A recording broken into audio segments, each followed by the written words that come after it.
quais são as prováveis conclusões da investigação contra o Brasil e quais ações os Estados Unidos poderiam tomar? Ou seja, eles começaram uma investigação. O que provavelmente eles vão concluir dessa investigação, montando um cenário assim hipotético, para a gente já se preparar? Prováveis conclusões disso aí tudo. Nós sabemos que quando os Estados Unidos começam uma investigação dessa, geralmente ela tem um prazo de 12 meses, tá? Mas prazo esse que pode ser prorrogado.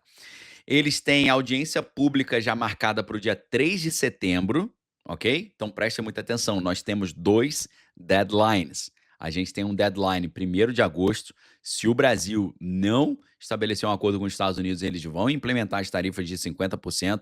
Se o Brasil fizer algum tipo de resposta em tarifas, o negócio pode dobrar de 50% para 100%, isso dia 1º de agosto. E dia 3 de setembro, está marcada a audiência pública e um prazo de comentários públicos até dia 18 de agosto de 2025.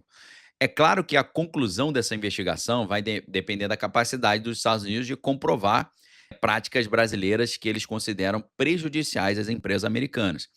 Com base no que a gente vê nesse histórico da seção 301, as possíveis conclusões dos Estados Unidos podem ser as seguintes, tá? É, eles podem concluir que o Brasil estava fazendo práticas comerciais desleais. Eles alegam, o que eles estão alegando e estão tentando provar? Eles estão alegando que o Brasil impõe restrições a empresas americanas de mídias e também serviços de pagamento eletrônico como o Pix, que podem limitar a competitividade de empresas norte-americanas como o Visa e o Mastercard. Se os Estados Unidos concluírem que essas práticas, por exemplo, barreiras regulatórias e tal, elas acabam atrapalhando as empresas americanas, isso pode ser considerado pelos americanos uma violação comercial. Se eles cismarem com isso, vai ficar chato. Meu irmão, e quando eles cismam com o negócio, cismam com o país, a coisa vai ficando chata pra caramba. E se o Brasil não sentar para negociar, já viu, né? Parece que por enquanto a gente não tem ainda uma perspectiva de como vai acontecer essa negociação. Então, também tarifas presenciais. Os americanos também estão argumentando as tarifas reduzidas concedidas pelo Brasil aos seus parceiros estratégicos, como do Mercosul, que supostamente colocam as exportações americanas em desvantagem. Uma conclusão de que essas tarifas violariam acordos comerciais ou criam barreiras injustas não é muito improvável, não. Existe uma probabilidade que eles vão dizer que essas tarifas são desproporcionais aos Estados Unidos, especialmente se o Brasil não justificar essa preferência dentro das regras da OMC, Organização Mundial do Comércio. Além disso, eles também cismaram com o negócio de propriedade intelectual, porque eles estão achando que a proteção inadequada à propriedade intelectual, que é um tema muito recorrente em casos anteriores no Brasil, já teve casos nos anos 80 ali de patentes de farmacêuticas. Se os Estados Unidos concluírem que houve falha nessa legislação ou um reforço inadequado brasileiro, eles podem considerar isso também uma prática desleal e começar a cismar com a gente. Agora, acesso ao mercado de etanol também, porque existem restrições ao acesso do etanol americano ao mercado brasileiro. Existe uma proteção do governo brasileiro ao nosso etanol. Existem cotas limitando essa entrada, existem tarifas também. Isso também eles dizem que podem funcionar como barreiras comerciais que os americanos consideram injustas, especialmente tendo em vista o interesse americano em expandir as suas exportações agrícolas. Além disso, também, eles estão dizendo que o Brasil não está cuidando adequadamente da sua própria flora e isso afeta a competitividade de produtos americanos como a madeira e a agricultura. Embora essas questões sejam menos convencionais ali em investigação comercial, uma conclusão de que elas criam desvantagens comerciais pode ser usada também pelos Estados Unidos para trazer aí esses problemas, tá? Então, geralmente, quando acontece ali um probleminha desse tipo de investigação, geralmente os Estados Unidos eles preferem negociar primeiro do que já impor sanções unilaterais, tá? É claro que o Brasil pode oferecer concessões, abrir o mercado de etanol, revisar regulamentações digitais, reforçar medidas contra a destruição da nossa flora para evitar uma retaliação, tá? Isso vai acontecer? A gente não sabe, a gente vai descobrir nos próximos dias. Agora, casos históricos, como o do Brasil nos anos 80 e da Índia em 1997, mostraram que existe um caminho possível para uma negociação, e essa negociação pode trazer aí soluções sem precisar de sanções ainda mais severas. Veja que a gente já tem um cronograma de imposição de tarifas sobre o Brasil para dia 1º de agosto, e agora nós estamos falando sobre sanções. Olha que chato, né? Agora, a segunda pergunta que eu fiz para vocês é: isso aqui é o que os americanos estão investigando. Agora, que tipo de medidas eles poderiam tomar se eles decidirem que tem coisa errada aí? Meus amigos, o negócio é chato. Por quê? Primeiro, eles podem adotar tarifas adicionais. Além da tarifa de 50% que já foi anunciada para o dia 1º de agosto, eles podem impor tarifas específicas sobre produtos brasileiros, como eles já fizeram com os chineses, quando eles colocaram tarifas ali de até 25% em cima de 370 bilhões em importações. Setores como a agricultura, ali, se a gente está pensando em soja e carne, além do etanol, produtos industriais podem ser alvos também dessas tarifas, dependendo das conclusões que os americanos chegarem. Alguns especialistas alertam que essas tarifas podem ser duradouras, se elas, caso forem implementadas, e difíceis de reverter, ao contrário das tarifas da seção 232, que são mais flexíveis.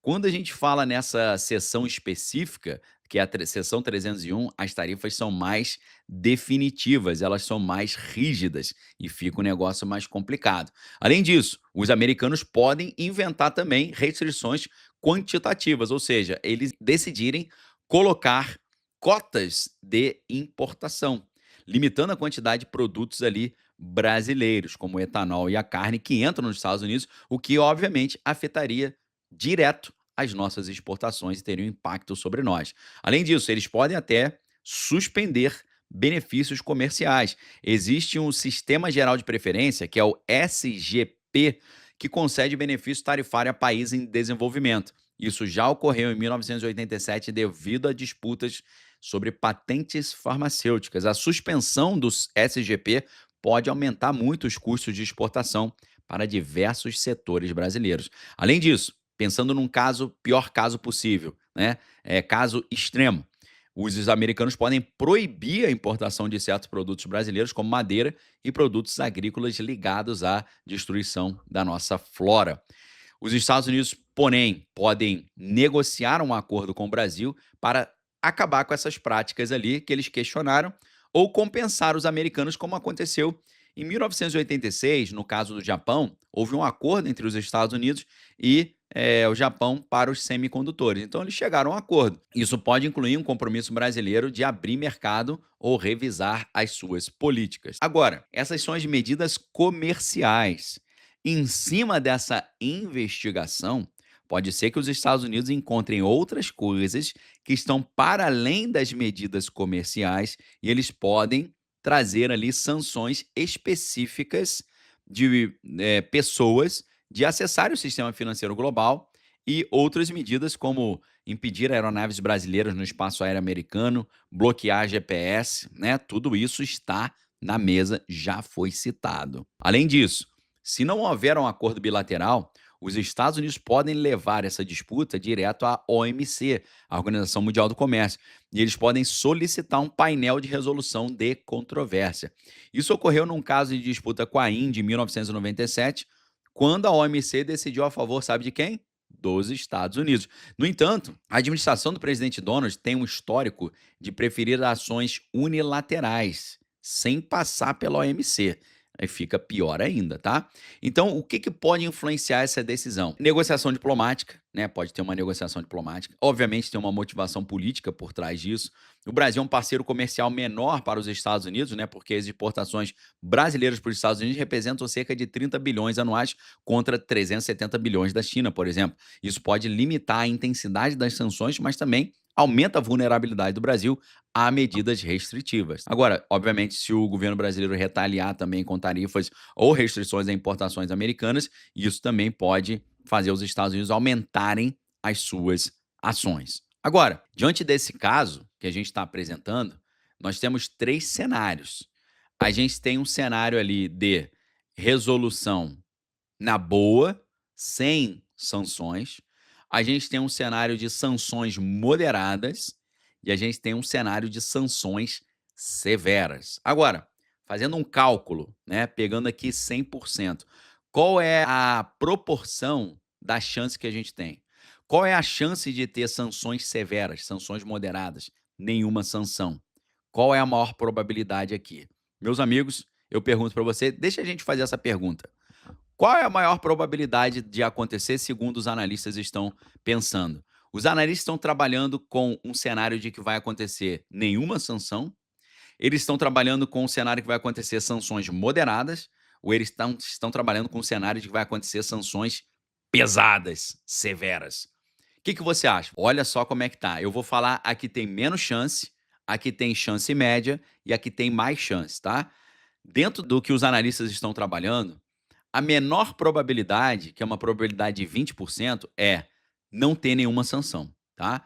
Nesse cenário, o que aconteceria? O Brasil contestaria as alegações com evidências sólidas, conformidade com as regras da OMC, ou negociaria concessões que satisfizessem os Estados Unidos, levando assim a um encerramento sem medidas adicionais, como já aconteceu em alguns casos em que os Estados Unidos brigaram com a União Europeia, tá? Qual seria o impacto disso? Praticamente nenhum, ia ficar tudo a mesma coisa, só tendo ali uma possível abertura do mercado brasileiro como contrapartida. Esse cenário, que é não haver sanções, a probabilidade é a menor de todas, 20%, ou seja, os analistas estão achando que isso não vai acontecer. Agora, qual é a segunda probabilidade com 30%? É o caso de haver sanções extremas, sanções severas. Nesse caso, os Estados Unidos adotariam uma postura mais intensa, mais incisiva, poderia impor tarifas altas além dos 50% já anunciados, suspender o acordo SGP. Aí isso afetaria severamente as exportações brasileiras, né? Seria mais provável se a administração do presidente Donald priorizasse a pressão política sobre questões comerciais. Nesse caso extremo, cuja probabilidade é intermediária de 30%, o impacto seria a perda significativa de mercado brasileiro nos Estados Unidos, especialmente para a agricultura e para os manufaturados, com efeitos econômicos desagradáveis e duradouros, tá? Agora, a probabilidade maior, segundo os analistas, é a seguinte: acontecer sanções moderadas em meio a uma negociação. A probabilidade, segundo os analistas, disso acontecer é de 50%. Essa é a maior probabilidade. No cenário que é mais provável, segundo os analistas, os Estados Unidos concluem que algumas práticas brasileiras, por exemplo, tarifas preferenciais ou uma restrição ao etanol brasileiro, são desleais, segundo os americanos, e eles impõem tarifas adicionais ou cotas limitadas, mas eles negociam um acordo para evitar uma escalada desse problema, para estancar o problema. O Brasil pode ceder nas áreas como etanol ou propriedade intelectual, como nós fizemos nos anos 90, perfeito? Agora, quais seriam os impactos disso?